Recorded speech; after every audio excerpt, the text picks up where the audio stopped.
Removing wrinkles in Photoshop has certainly been made easier with the advent of the healing brush tool, which is, let's have it here, healing brush tool. Let's have a look here at what we have to work with.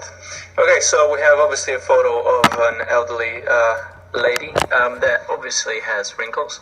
Now, you really got to think about the philosophy of this, right? Do you want her skin to be super smooth and look a bit, not as expected for someone that obviously is old, or do you want someone that just has, just a little less wrinkles, really, nothing that's that obvious, but still realistic? It really depends on your take on it. Obviously, if you're working with like a young person and they have a bit of crow eyes, then if you want to get all of that away, then I'll show you. You can pretty much change the intensity of the changes that you're making pretty easily with Photoshop. Okay, so what we're doing here is we got the healing brush tool selected, one of my favorite tools, and we're going to bring up the layers palette here, create another layer, and as always, make sure that in our sample we're sampling all layers. And okay, what we're going to be doing is, and obviously the reason for that is that the changes we'll be making will be sent to this layer. Actually, let's rename this to no wrinkles. And so any changes we'll be making to this no wrinkles layer, so that if there are any mistakes, we can go back, delete them, and then also we can, like I said, we can change the intensity of our changes by just changing the opacity slider. So it's a good tip here. So what we'll do is, usually it's a good idea to just zoom in so that you can see exactly what it is that you're doing. Sample an area that is similar to the affected area, and try to stay within just the affected area. See over here, I made a bit of mistake already here, so we just delete that. Actually, delete a bit more.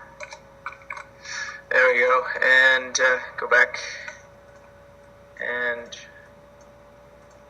just make your changes. It's important not to spend too long making changes, because you can overdo it, and then you're zoomed in and you don't really see what it is that you're doing. So just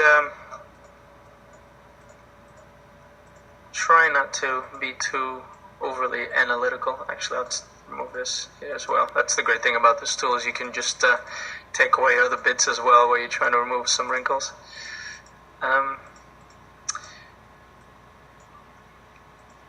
And it's okay, you're removing wrinkles, so it's okay to sort of just drag most of the times, but then also, usually the best results are just by clicking instead of dragging.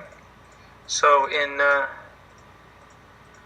sensitive areas, you want to probably just do some clicking.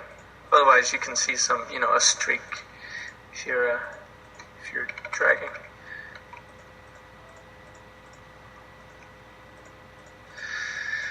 There we go. It looks pretty decent, I'd say. Yeah, it's not bad. Okay, so best way to gauge these things, just by turning off the layer and turning on again. Now we've done a pretty good job. I still don't like the way that her eyes are looking, her right eye there. Let's have a zoom in here. Not that much. Reduce the brush size. Alright, should do it. Let's have a look. Okay. So we have her wrinkles pretty much all removed, but what happens if we just change the opacity of this? Obviously to 10%, then you're showing a lot of the wrinkles, but what you can do with your keypad is just type in 2 and 3 and 4 and 5. You see it's changing to 50% and 60% and 7, and you can just gauge at what point you want to sort of just leave. I'd say about there, maybe there. I think she'd say more, but so you can still see there are some traces of some wrinkles. She doesn't look overly wrinkly because that's before, that's after, but it's still a bit realistic, yeah. So you do want to just gauge and use your better judgment really to see what is the best overall effect, because obviously you're doing a photo, and if it's not some photo illustration, you still want to keep some element of reality in there, so people don't look at a photo and go like, is she made out of plastic, So try to keep it as realistic as I guess you'd like it to be, and that's how to remove wrinkles. Okay, now we're going to be talking about how to replace backgrounds in photos. Usually this involves replacing skies, really. Even though what I'm going to teach you is essentially you can take away some part of a photo and replace it with another part of a photo. Usually it works best. You take a picture, the sky is not so nice, you have another picture that has a really nice sky, you can just swap those and get a nice sky on your nice photo. So let's have a look here what we have to work with.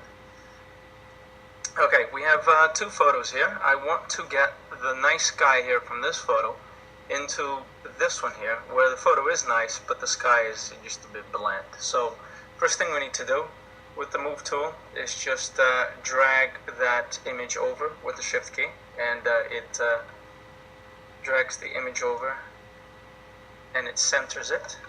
Let's have a look here. Okay, so we've got our sky layer here, and as you'll notice, there's one interesting thing about this photo that you might not come across, but it's good to know, is that because this was taken at an angle, and obviously this photo here is flush with the sky, what we need to do here is just rotate this to an equivalent way so that the sky is going to the same angle.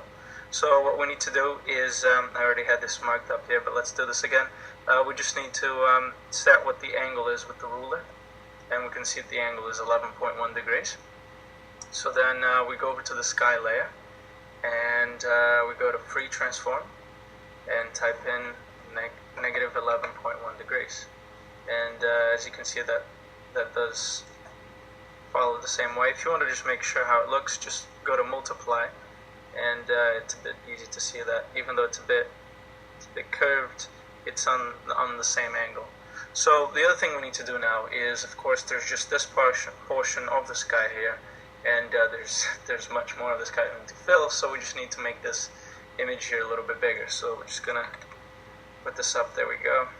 So nice. You just want to make sure that your image is covering, the whole sky area that you want to replace, and then you can just mess about with these the sky here, just making sure that you have a nice portion of the clouds in here. So I'd say that's pretty good, so we'll just leave it at that one.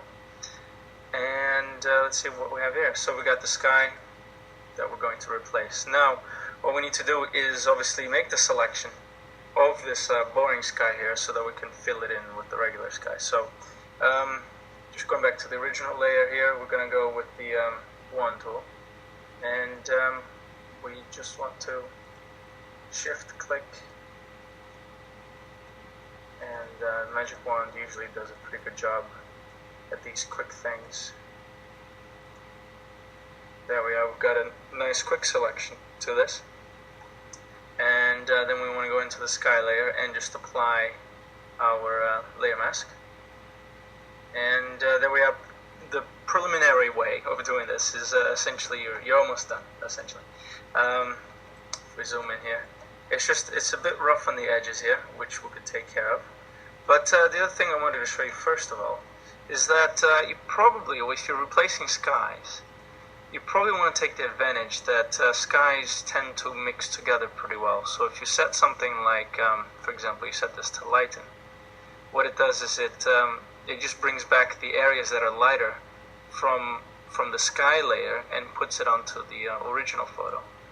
And as you can see, there isn't that much that it's actually doing besides just really bringing in that sky. So all these sort of just the rough areas that you had are really not that rough anymore because they're not that apparent. There's some stuff that you can still mess around with, which I'm going to show you right now. But usually it's a good idea to, before you start trying to mess around with the mask to try to get it perfect and smooth and so forth, just get it to the point where you've played around with the sky, and you've played around with these settings, and you found one that works really well, and then modify it to that necessity. So let's do that right now.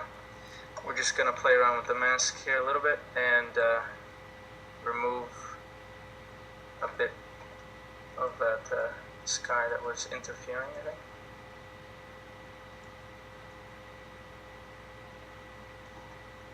There we are. Probably just a tad bit here.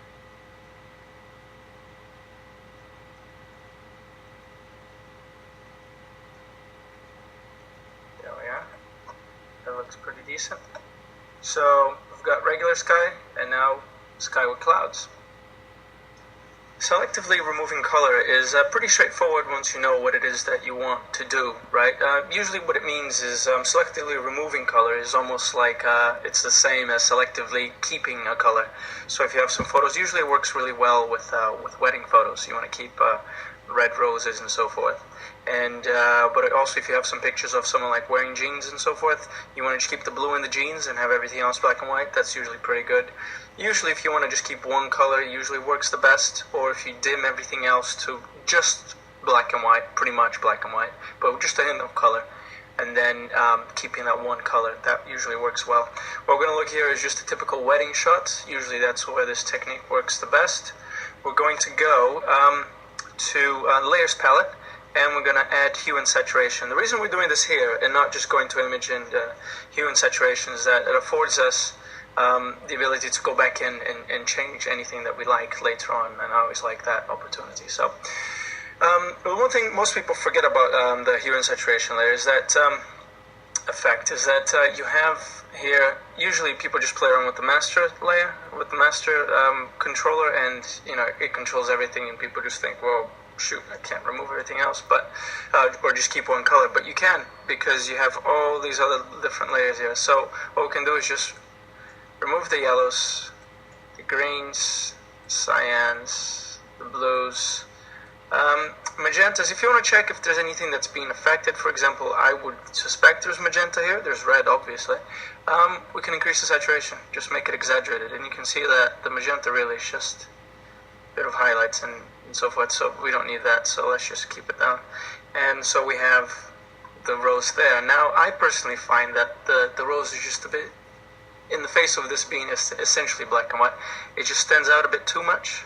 So what I like to do is just tone that down a little bit. So yeah, there we go.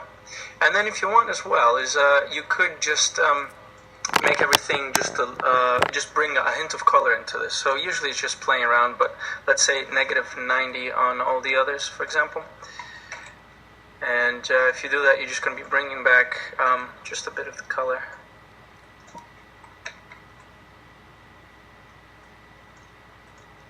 And there you go. You're essentially just keeping one color, but just a bit of a hint. You got some green in there, and usually these wedding type things, it's very popular. So that's a good technique to know. All right, we're going to be talking about how to smooth skin in Photoshop. It's really a process that you can take as long or as little as you want with it. Obviously, the longer you take with this process, the more precise it becomes. It really depends on the size of the picture, the outcome. If you're just going to be showing this just for a small, like on the web or something, probably don't want to spend too much time.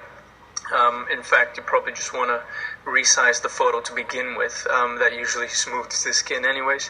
But if you're doing something big for print or something like that, then that's where you're going to run into probably a process where you're going to need to take some time and do the things I'm going to show you right now. So first thing we need to do is duplicate this layer.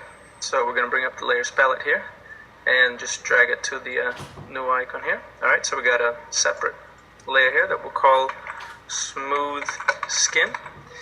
And the first step is pretty straightforward. We're just going to apply a filter. Got a noise and median, so we can apply the median filter. And it's a bit too much here. Oh, the radius is going to depend on the size of your photo, right? If you're working with like a 10 megapixel photo, then you're going to find that you're going to need a lot of pixels for this to blur out. But basically, what you're looking for is a step where what you're doing is you're smoothing out. Just pay attention to the skin, first of all. Don't pay attention to the edges that you're losing as well, but just the skin. And you want to make it so that you're smoothing the skin, not too much, but then not too little, because we're going to bring this back, right, with just put in 50% opacity on the layer itself. So we want to sort of, if you will, you want to put it to a point where you're satisfied. In this case, I think it really does suit it on a pixel radius of 1, because this isn't really a high resolution photo, but we want to overdo a little bit, so I'm just going to put it to step 2, and things are getting pretty blurry now, but we're going to bring it back so you can see the before and the after there, and it does take away everything though, I think, so we're in a good position there. So there we are, and what we want to do now is just turn this off, take away the viewing position of it, and we want to enter the quick mask mode. And now with a brush, make sure that you're at 100% opacity. What you want to do is zoom in, and you want to mask the areas, the edges, and the details you want to keep from being blurred, right? So this is where it can take some time. Obviously adjust your brush size, if you got bigger areas, big brush, smaller areas, smaller brush, and essentially you're just going to be drawing this person's feature over again, and that's pretty much the complicated bit of it, which is just trying to mask out what it is you want to keep still defined, basically. So we want all the edges, and always remember that black will be the area that we'll be painting, which is, turns into this red here, which is the areas that we're going to keep in focus. If you make a mistake, I think I did too much over here, just press X, it'll switch to white, and you can take away the red area there.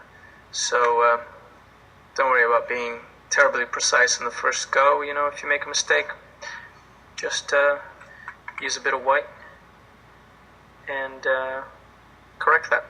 A quick way to, just a tip here, to increase your brush size is just use the bracket, make it smaller or bigger, or you can just right click and make your brush bigger or smaller that way, but whoops, there we go. I prefer to just use the brackets, and you really just want to just do the edges. Make sure that you got nice clean edges. Obviously the out of focus bits, it starts getting a bit trivial, but we want to just make sure that we're keeping as much detail as we like to keep here.